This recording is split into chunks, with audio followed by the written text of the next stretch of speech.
മാധ്യമപ്രവർത്തകർക്ക് KPCC ആസ്ഥാനത്ത് വിലക്കേർപ്പെടുത്തിയിരുന്നു എന്ന വാർത്തകളൊക്കെ പുറത്തേക്ക് വരുന്നുണ്ടല്ലോ. ആരും വലിയ ചർച്ചകളൊന്നും നടത്തുന്നില്ലല്ലോ. കമലേഷ്, എന്താണ് ആർക്കും അതിൽ പരിഭവങ്ങളൊന്നുമില്ലേ?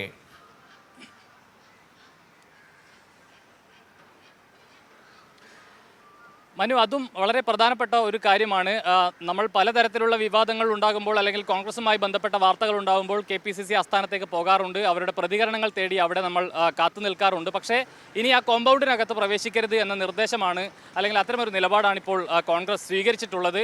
അത്തരത്തിലുള്ള നിർദ്ദേശം മാധ്യമപ്രവർത്തകർക്കെല്ലാം ലഭിച്ചിട്ടുണ്ട് എന്നാണ് നമുക്ക് മനസ്സിലാക്കാൻ കഴിയുന്നത്. നമുക്കും ആ നിലയിൽ അത്തരത്തിലൊരു തീരുമാനത്തിലേക്കാണ് കോൺഗ്രസ് പോകുന്നത് എന്ന നിലയിലുള്ള നിർദ്ദേശം ലഭിച്ചിരിക്കുന്നു.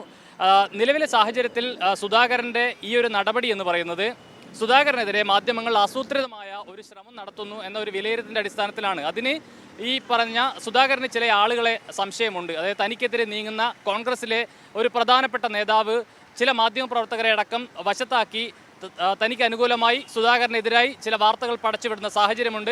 നേരത്തെ തന്നെ ഇത്തരത്തിൽ സുധാകരനെതിരെ ആസൂത്രിതമായ വാർത്തകൾ പല പ്രധാനപ്പെട്ട മാധ്യമങ്ങളിലെല്ലാം വന്നിട്ടുണ്ട് എന്ന് തന്നെയാണ് സുധാകരൻ വിശ്വസിക്കുന്നത്. അതുകൊണ്ട് കൂടിയാവണം ഒരുപക്ഷെ നിലവിൽ എന്തെങ്കിലും KPCC അറിയിച്ചാലല്ലാതെ മറ്റൊരു മാധ്യമങ്ങളും KPCC ആസ്ഥാനത്തിൻ്റെ കോമ്പൗണ്ടിനകത്ത് പ്രവേശിക്കരുത് എന്ന കർശന നിർദ്ദേശം കോൺഗ്രസ് നൽകിയിട്ടുള്ളത്. പക്ഷേ അങ്ങനെയാണെങ്കിൽ പോലും മാധ്യമങ്ങളെ വിലക്കിക്കൊണ്ടുള്ള ഈ ഒരു നിലപാടിനെതിരെ മനു സൂചിപ്പിച്ചതുപോലെ തന്നെ ഒരു തരത്തിലും ഒരു വിധത്തിലും ഉള്ള ഒരു പ്രതികരണം ഏതെങ്കിലും കോണിൽ നിന്ന് ഉയർന്നു വന്നിട്ടില്ല.